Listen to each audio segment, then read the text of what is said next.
우리는 지금 히브리서를 듣고 있습니다. 지난 시간까지는 지난 주는 추수감사주일이었고 지난 시간까지는 우리가 히브리서의 그 교리적인 부분을 조금은 딱딱했지만 쭉 20여 차례에 걸쳐서 들어왔습니다. 이제 교리적인 부분은 다 맞춰졌어요. 그리고 이제 오늘부터는 실질적으로 그래서 그러면 우리는 어떻게 살 것인가, 뭐 어떻게 해야 되는가에 대한 그 실천적 적용점을 우리가 만나게 됩니다. 그래서 오늘 본문을 조금 위로 벗어나서 19절을 보시면 이렇게 시작을 합니다. 그러므로라는 접속사로 시작을 하죠. 바로 이 표현 의미가 지금까지 우리가 한 20여 차례에 걸쳐 들어왔던 그 교리적인 측면을 얘기합니다. 그러므로 그럼 우리는 어떻게 살아야 될 것인가? 이제 첫 번째 실천적 적용을 이제 히브리 기자는 어떻게 말하고 있는가를 좀 보도록 하십시다. 그러므로 형제들아, 그리고 쭉 내려가서 22절 마지막 부분에 보니까 온전한 믿음으로 하나님께 나아가자. 자, 앞을 잠깐 보실까요? 듣고 보니까 첫 번 실천이 우리가 하나님 앞에 나아가야 된대요. 2000년이 지난 독자인 여러분들 입장에서 들을 때는 이렇게 들릴 수가 있겠죠. 이건 뭐 3살 먹은 어린애도 주일학교 애들도 하는 너무 뻔하고 당연한 이야기를 실천적 측면이라고 권고하고 있는가? 그런데 이것을 오늘의 시각에서 오늘의 이해 관점에서 볼 게 아니라 2000년 전으로 한번 돌아가 보자고요. 2000년 전에 히브리인들의 삶의 중심은 모든 것이 예배였어요. 제사를 지내는 거였습니다. 그리고 그 제사는 누구도 스스로 하나님 앞에 나갈 수가 없었어요. 두 가지가 조건절로 전제돼야 했습니다. 첫째는 반드시 제물이 준비돼야 돼요. 그리고 두 번째는 제사장이나 대제사장을 통해서만 하나님 앞에 대리로 나갈 수가 있습니다. 그러니까 기본적으로는 자기는 못 나가요. 그리고 자기가 직접 나간다는 것은 언감생심, 상상도 할 수 없는 개념이에요. 그런데 이때 히브리 독자들에게 이제는 우리가 하나님 앞에 누구든지 나아가자라는 말은 저의 수사적 한계 때문에 표현에 좀 어려움이 있긴 한데 이건 경의 중의 경의예요. 그 정도로 이해를 해야 됩니다. 상상할 수 없는 얘기를 지금 하는 거예요. 히브리 기자가 누구든지 하나님 앞에 이제는 나아갈 수 있다 그래요. 그러니까 그게 믿어지겠나 말이에요. 그러다가 경을 치면 어떡하려고? 큰일 날라고. 자, 그런데 여기에는 그렇게 하나님 앞에 직접 나아가야 되는 중요한 이유가 있어요. 자, 우리 19절을 볼까요? 그러므로 형제들아, 우리가 예수의 피를 힘입어 성소에 들어갈 담력을 얻었다. 그 전제 조건이 뭡니까? 그럴 수 있었던 전제 조건이 예수의 피입니다. 피라는 것은 죽음을 전제하죠.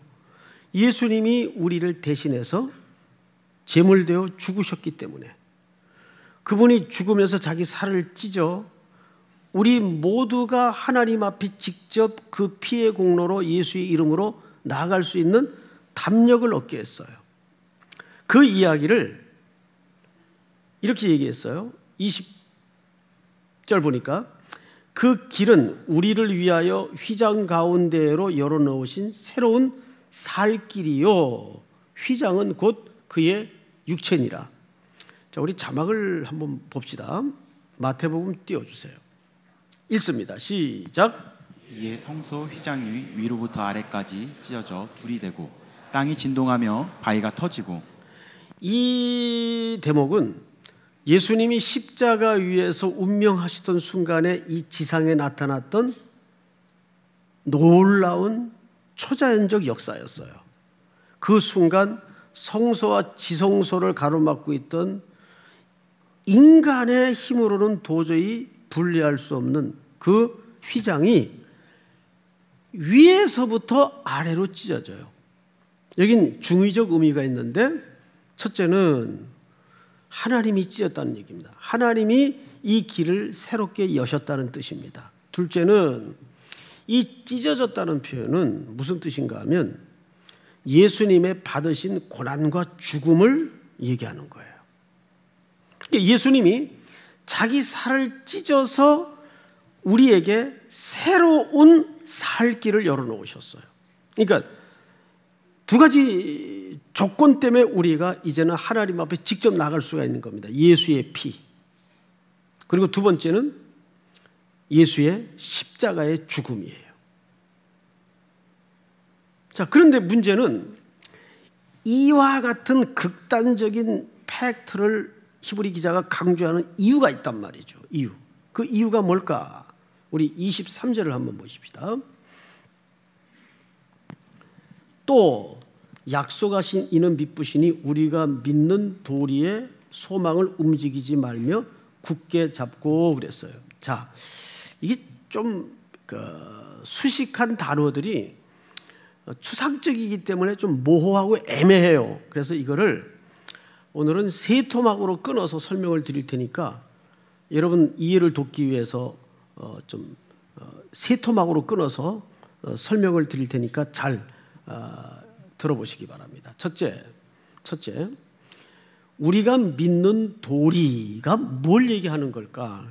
뭐 당연히 진리가 아닐까? 맞는 듯 하지만 옳은 대답은 아니죠. 믿는 도리라는 것은 우리 그 헬라 말에 보면 이렇게 돼 있더군요. 호몰로기아. 이 호몰로기아라는 말은 무슨 뜻인가 하면 고백이라는 뜻입니다. 성도들의 고백. 자, 우리가 다 고백을 갖고 있잖아요. 신앙 고백을 갖고 있죠. 그것을 압축한 고백서가 사도신경입니다. 우리가 사도들의 그 고백과 같은 고백을 갖고 있어요. 그걸 이제 더 요약을 하면 이렇게 되는 거죠. 나는 내가 죄인인 걸 알아요. 그래서 나는 예수님이 필요한 걸 알고 그 예수님이 나를 위해 오셨고 내 죄를 십자가에서 대신하여 죽으신 사실을 믿고 이제 그분을 내 구주로 맞아들이며 구주를 넘어서 그분은 나의 주인이 되십니다를 저는 고백해요. 여러분들도 같이 고백을 갖고 있죠? 우리는 세례를 받았을 때 그 고백을 다 했어요. 이제 여기서 속아요. 그러면 그 고백을 한 걸로 다 된 줄 알아요. 그럼 뭐가 또 남았나? 그리고 그 고백을 한 것으로 그 고백이 자기 신앙 실력인 줄 알아요. 여러분, 고백을 한다는 것과 그 고백을 끝까지 붙드는 건 다른 문제예요. 그래서 오늘 여기 보면 굳게 붙잡고라는 표현이 있죠. 23절을 보세요. 소망을 움직이지 말며 굳게 뭐예요? 잡고 그랬어요. 자, 여러분, 이제 오늘 이 부분을 좀 분리해서 설명을 들을 필요가 있어요. 첫째, 내가 예수 그리스도를 방금 말씀드린 것처럼 그렇게 고백한다는 문제와 그 고백을 붙잡고 저 피니시 라인까지 끝까지 완주하는 것은 조금 다른 문제입니다. 자, 여기에 피니시 라인까지 걸어가는데 어려움이 몇 가지가 있어요. 그 어려움을 지금부터 좀 여러분 현장의 언어로 현실에 맞게 한번 설명을 해볼게요. 우선 첫 번째, 히브리인들의 시각에서 한번 보자고요.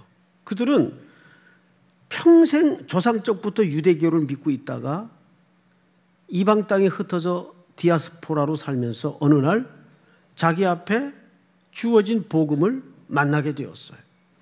그리고 예수 그리스도가 메시아이시고 구주이심을 고백하게 됐습니다. 이제 우리와 똑같은 신앙 고백을 갖게 되었어요. 근데 문제는 우리가 신앙 고백을 하는 것은 새로운 사람으로 태어나는 사건이지만 갑자기 어른으로 태어나는 게 아니란 말이에요. 영적인 성인으로 태어나는 게 아니란 말이죠. 우린 뭘로 태어납니까?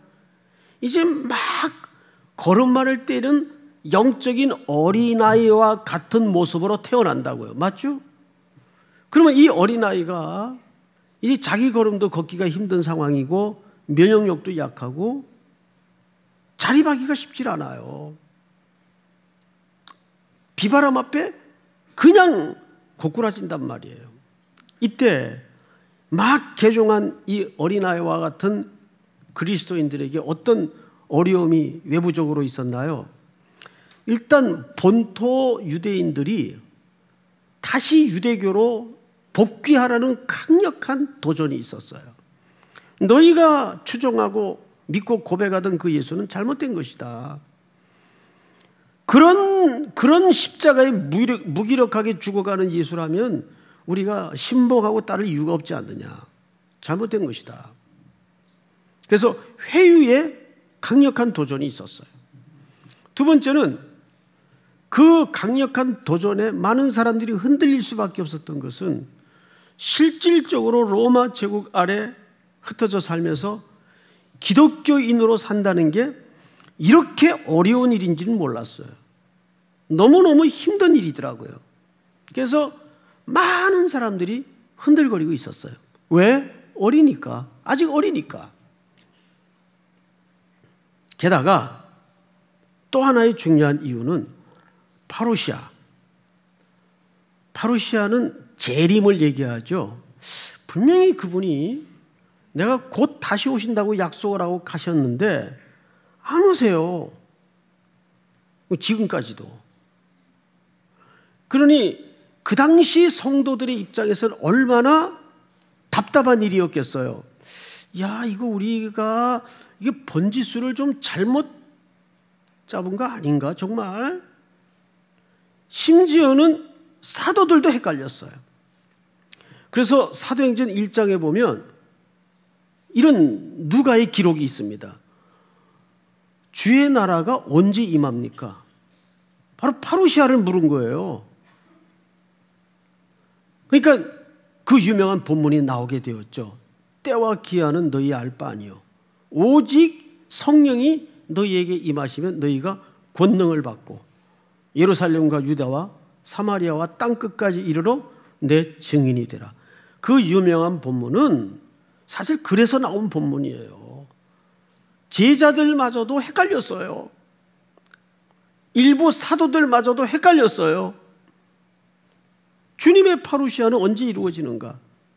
오늘날에도 이 건강치 못한 시한부 종말론 때문에 많은 성도들이 어려움을 당하고 있지 않아요? 이때 가지나 안팎으로 우겨싸움을 당하는데 성도들이 그 혼란에 확 흔들리고 있었습니다. 더디 오시니까 이거 아닌가 보다. 뭔가 우리가 이거 잘못 짚었다. 게다가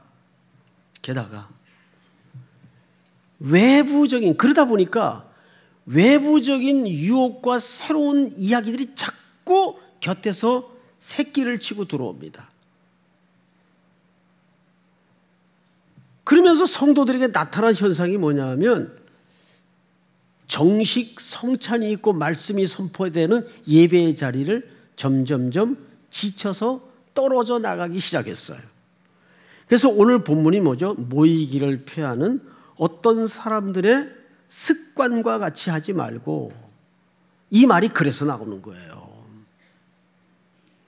여러분, 모이기를 피하는 일들이 점점점 벌어지면 그것이 기독교 역사적으로 성경 전체에 걸쳐서 뭐의 조짐인 줄 아십니까? 배교의 조짐이 그렇게 나타납니다. 배교의 조짐은 점점 모이기를 피하는 일들이 벌어지기 시작해요. 그 배교가 일어나는 거죠. 이걸 히브리 기자가 강력한 성령의 음성을 통해서 이 글을 지금 쓰고 있는 거예요. 그런데 저 개인적인 솔직한 고백에도 보면 그것도 힘든데 또 하나 이면이 있어요. 보이지 않는 면.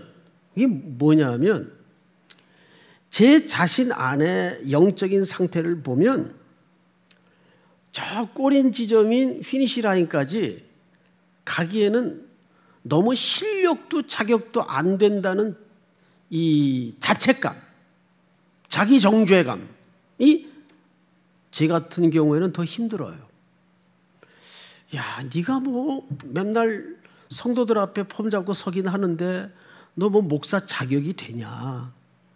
너 뭐 그러고도 내가 목사냐? 이런 이제 흔히 얘기하는 자괴감 같은 게 들어요. 그러면 이쯤에서 여러분들에게 한번 솔직히 여쭤볼게요. 대답 안 하셔도 되는데 한번 그래도 대답을 한번 해보세요. 여러분들은 저 피니시 라인 꼬린 지점까지 갈 수 있다고 생각을 하십니까? 갈 수 있다고 생각하시는 분만 한번 아멘 해보세요. 이게 웬일이에요? 한 분도 없는 것 같아요.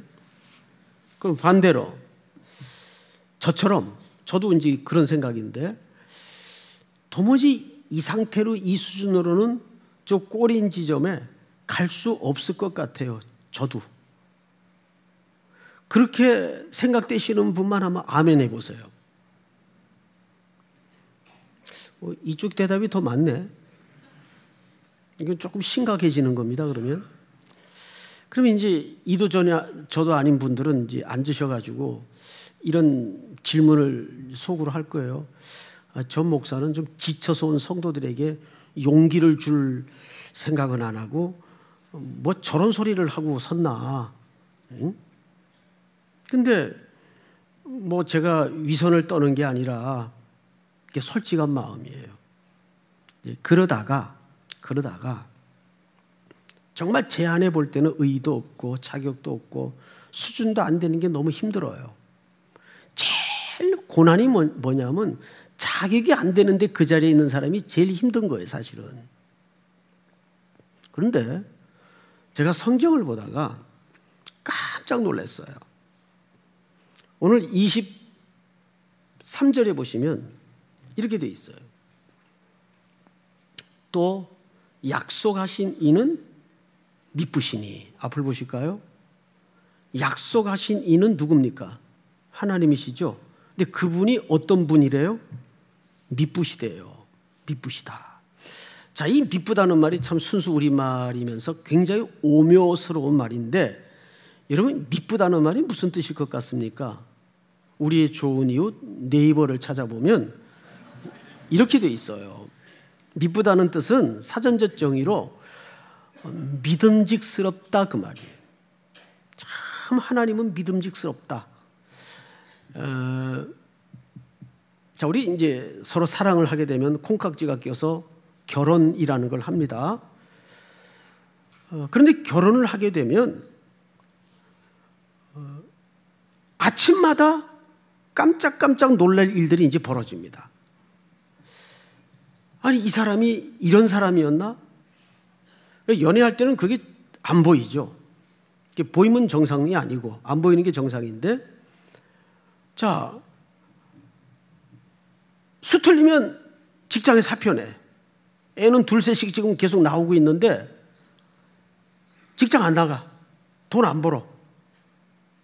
그리고 자꾸 그 허공에다 대고 이상한 뜬구름 마음 잡아요. 야, 그거 한 건 터지면 내 인생 대박 나는 건데 그렇게 살아온 지가 20년, 30년이 훌쩍 지나가요. 의외로 그런 남자들이 굉장히 많아요.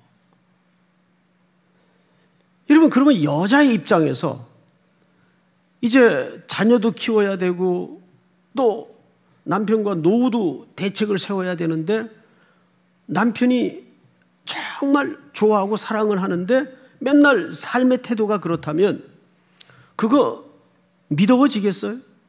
인생을 그 사람한테 맡길 수 있겠어요?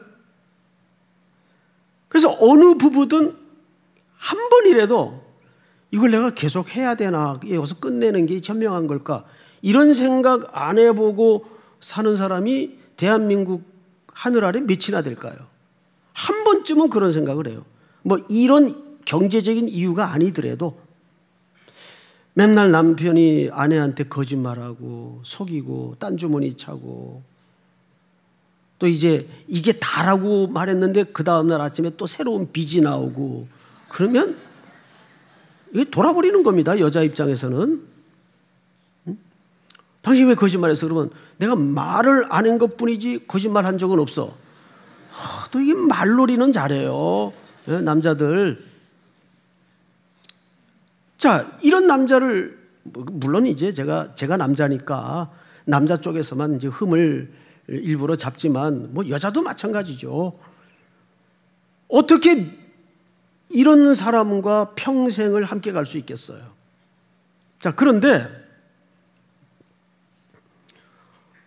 내 안에 내 형편과 자질과 수준을 보면 도무지 이 상태로 또 주변에 이 가는 길이 얼마나 멀고 험하고 외로워요. 도전과 시험이 많아요. 웅덩이도 나오고 가시철망도 쳐져 있고 산도 넘어야 되고 물도 건너야 되고 하는데 내 안에 꽉 들어차 있는 상태는 갈 형편이 아니야. 그런데 우리가 약속하신 이는 미쁘시니 그분이 어떠하다는 얘기입니까? 믿음직스러운 분이다 그 말이에요. 그러면 어떻게 믿음직스러운가? 사도 바울이 기가 막힌 고백을 하나 해놨어요. 우리 디모데 전서를 한번 띄워주세요. 자, 제가 좀 읽겠습니다. 나를 능하게 하신 그리스도 예수 우리 주께 내가 감사함은 나를 충성되이 여깁니까? 내가 충성한 겁니까? 나를 충성되이 여겨 내게 직분을 맡기심이니 이 전부 수동형으로 되어 있어요. 첫 번째 뭐냐면 나를 능하게 하신 그리스도께서. 여러분, 바울이 성경 전체 속에서 얼마나 많은 업적과 얼마나 혁혁한 공로를 세웠습니까? 그런데 이 디모데서는 감옥에 갇혀져서 마지막 글이 될 줄도 모른 채 썼던 유작입니다. 험난했던 선교의 여정을 추억하고 반추하면서 바울이 남긴 글이에요. 돌아보니 한 걸음 한 걸음이 그 미쁘신 하나님의 손길과 동행하심이 있었다는 것을 구구절절 고백하고 있는 거예요. 자, 그리고 다음 절을 한번 볼까요? 자기의 과거 모습이에요. 다 같이 읽겠습니다. 시작. 내가 전에는 비방자요 박해자요 폭행자였으나 도리어 긍휼을 입은 것은 내가 믿지 아니할 때에 알지 못하고 행하였음이라. 대표적인 사건이 두 개가 있는데 사울은 스데반이 돌 맞아 순교할 때 그 자리에 돌을 들고 있었던 사람이에요. 실질적으로 스데반을 살해한 주범이 사울이에요. 거기서 끝나지 않았어요. 스데반이 죽자 초대교회에 큰 핍박이 일어나죠. 그러면서 예수 믿는 잔당들을 소탕하기 위해서 영장을 발부받아서 저 외국 도성 국경 끝 다마스커스 언덕까지 쫓아가요. 다메섹이라고 성경에 나와 있죠. 거기서 누굴 만납니까? 부활의 주님을 만나요. 주님은 거기까지 쫓아갔어요. 거기까지. 그러니까 여기 이 본문의 고백처럼 내가 전에는 비방자요 박해자요 폭행자였으나 도리어 긍휼함을 입은 것은 내가 믿지 아니할 때 알지 못하고 행하였습니다. 그리고 그 다음 절 한번 보십시다. 다 같이 시작. 우리 주의 은혜가 그리스도 예수 안에 있는 믿음과 사랑과 함께 넘치도록 풍성하였도다. 여기 주목해야 될 표현 하나가 눈에 걸립니다. 우리 주의 은혜가 그리스도 예수 안에 있는 무엇과. 자, 그럼 이 믿음은 내 믿음이에요? 그리스도의 믿음이에요? 그리스도의 믿음을 얘기하는 거예요. 아니, 예수님에게 무슨 믿음이 필요했나? 그분이 주님이신데. 자, 여기서 이 믿음은 중요합니다. 뭘 믿었다는 거예요? 예수님이 우리를 믿었다는 거예요. 그럼 믿을 만한 무슨 건덕지나 조건이 있었을까? 없죠, 당연히. 믿을 만한 조건이나 건덕지가 없어요. 그런데 우리를 택하시는 순간 어떻게 만들겠다고 믿었어요. 그 믿음은 자기를 근거로 한 믿음이에요. 왜? 그분이 전능하시고 그분이 성실하시니까, 그분이 사랑이시니까. 그걸 근거로 우리에게 어떤 그림을 그려서 어떻게 만들어낼 걸 주님은 아셨어요. 그걸 여기서는 뭐라고 표현했죠? 그리스도 예수 안에 있는 믿음과. 여러분, 사람은 마음이 있고 뜻이 간절해도 이거 안 되면 못하는 거예요. 돈이 거짓말합니까? 사람이 거짓말합니까? 돈이 거짓말하는 거예요. 사람은 계획이 충천하고 뜻이 간절하고 마음이 있어도 형편과 실력이 안 되면 못하는 거예요. 저희 어머님이 교육열이 굉장히 강하셨어요. 그런데 여자 홀몸으로 남편 일찍 29의 과부가 되셔서 4 남매를 그렇게 학교를 보내고 싶어 했는데 형편이 안 되니까 어쩔 수 없더라고요. 그냥 가정을 깨시더라고요. 그 어머니가 가정 깨고 싶겠어요? 학교 안 보내고 싶겠어요? 뜻도 간절하고 누구보다도 원했죠. 그런데 형편이 안 되면 어쩔 수 없는 거예요. 그런데 우리 하나님이나 우리 예수님 어떤 분이세요? 전능하신 데다가 우리를 정말 사랑하세요. 이제 그 사랑의 증거를 제가 잠시 후에 보여드릴게요. 그리고 그분은 우리를 향하여 정확한 목적과 계획을 갖고 계세요. 그래서 그리스도 예수 안에 있는 믿음과라는 것은 그리스도의 믿음을 얘기하는 거예요. 그분이 누굴 믿었다고요? 그냥 저를 믿었대요. 믿을 만해서 믿은 게 아니라니까요. 어떻게 믿었나 한번 보여드릴게요. 그리고 사랑과 함께 넘치도록 풍성하였도다. 이게 우리가 받은 그 흥건한 주님의 은혜입니다. 그래서 우리가 예수를 믿고 산다는 것은 남는 게 2가지밖에 없어요. 용서와 사랑, 그리고 그것을 누리는 기쁨. 이거 빼면 기독교는 별 의미가 없어요. 왜? 우리가 누린 구원과 감격과 은혜가 그것이기 때문에. 자, 그 다음 절 한번 볼까요? 미쁘다 모든 사람이 받을 만한 이 말이요. 여기 미쁘다가 나오죠. 미쁘다. 바로 이 미쁘다라는 말은 정말 하나님은 믿음직하시다. 오늘 예배가 마쳐지면 푸사를 다 바꾸세요. 하나님은 미쁘시다. 믿음직하시다. 남자친구는 거짓말도 하고 배반도 하지만 우리 신랑 예수님은 늘 내게 미쁘신 분이세요. 미쁘다. 모든 사람이 받을 만한 이 말이요. 그리스도 예수께서 죄인을 구원하시려고 세상에 임하셨도다 하였도다. 그분의 신실함은 어느 정도인가 하면 우리가 하나님을 스스로 더듬어 찾을 수 없는 맹아적 상태에 있는 걸 아세요. 그래서 아드님을 이 땅에, 신이신 아드님을 육신의 몸을 입혀서 이 땅에 보내신 거예요. 이렇게 나에게 신실하신 분을 만나본 적이 있나요? 얼마나 믿음직스러운 분이세요. 여기서 끝나는 게 아니에요. 다음 절을 보세요. 결정적으로 그러나 내가 긍휼을 입은 까닭은 예수 그리스도께서 내게 먼저 일체의 오래 참으심을 보이사. 하나님은 지금도 송태근이를, 우리 사랑하는 삼일교회 성도들의 공동체를 일체 오래 참으심으로 지금도 기다리고 계세요.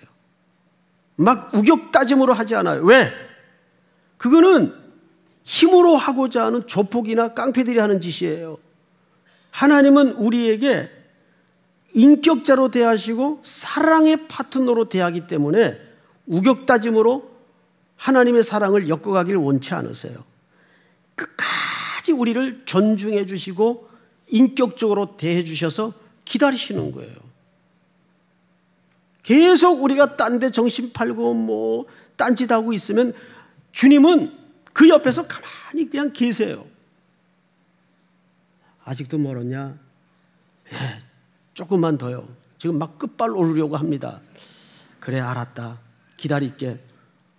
지금도 질척거리고 있는데 그 지저분한 인생 곁에 주님은 묵묵히 서서 우리의 넘어짐도 보시고 우리의 고집 부리는 현장도 보시고 일체 오래 참으심을 보이사 후에 주를 믿어 영생 얻는 자들에게 무엇이 되게 하려 하심이라? 이거 오해하시면 안 돼요. 그래서 사도 바울이 본이 되었다는 얘기가 아니에요. 이런 사도 바울을 하나님이 구원의 복음과 포문을 여는 대사도로 만드는 것을 본을 보였다는 얘기입니다. 그러니까 이 본은 사실 누가 주체가 된 본입니까? 바로 하나님이 주체가 된 본이에요. 그러니까 이렇게 되는 거죠. 얘도 내가 만들었다. 얘도 하물며 널까 보냐. 사도 바울도 내가 꺾어가지고 기다리면서 만들었는데 내가 넌들 포기하겠냐. 사실 우리가 바울보다 나은 게 많아요, 여러분. 예? 우리가 언제 막 돌 들고 막 그랬어요? 그런 적 없어요. 우리는 아브라함보다 괜찮은 게 많아요. 우린 그래도 모태 신앙에서 태어났잖아요. 못하는 게 많지만, 응? 그리고 우리는 그렇게 마누라 걸고 거짓말한 적은 없어요.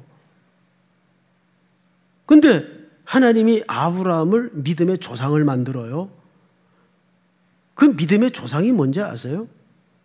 믿음이 좋아서 믿음의 조상이 아니고 믿음이 얼마나 하나님의 설득인가를 가장 잘 설명할 수 있는 인물이 아브라함이라는 뜻입니다. 믿습니까, 여러분?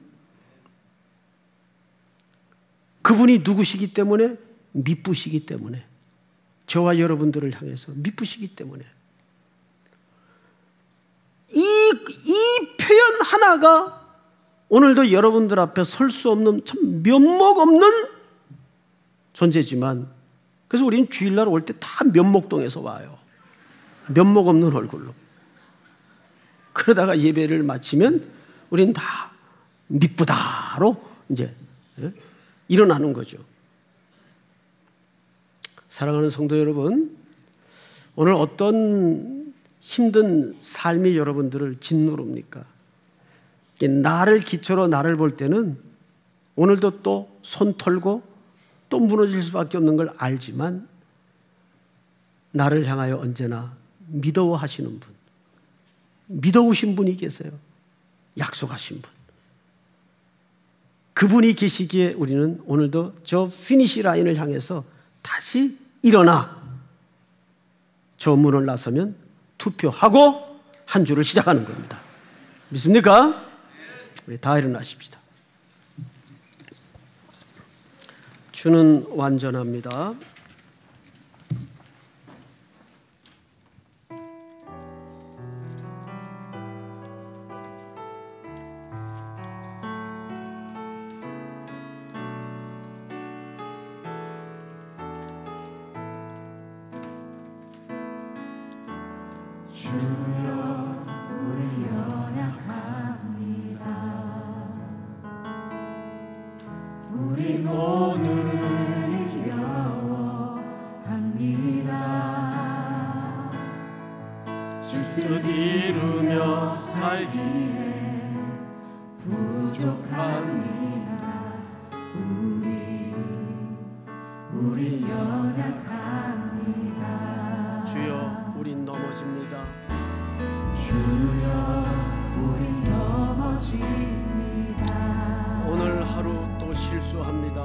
오늘 하루 또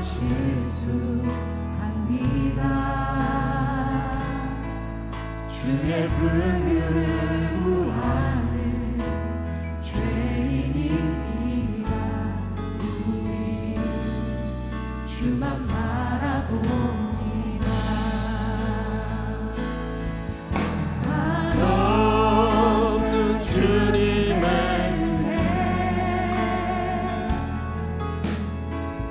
세상 위에 넘칩니다.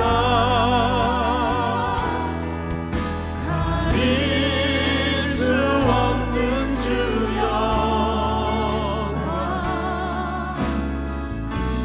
온 땅 위에 충만합니다. 주님만이 길이오니 우린 그 길 따라갑니다. 우린 그 길 따라갑니다. 그날에 우릴 이루신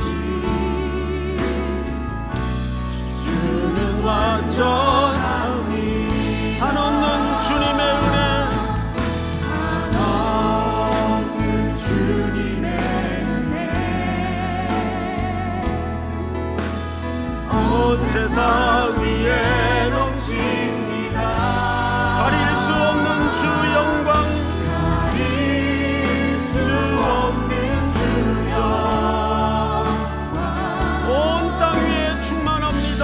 온 땅 위에 충만합니다. 주님만이 이 길이오니 우린 그 길 따라갑니다. 우린 그 길 따라갑니다. 그날에 우릴 이루신 주는 완전합니다. 주는 완전합니다. 우리 머리 숙여 고요히 기도합시다. 오늘 주신 말씀을 기억하며 반추해 봤으면 좋겠어요. 우리가 신앙을 고백하는 것과 그것을 굳게 붙잡는 것은 참 다른 문제입니다.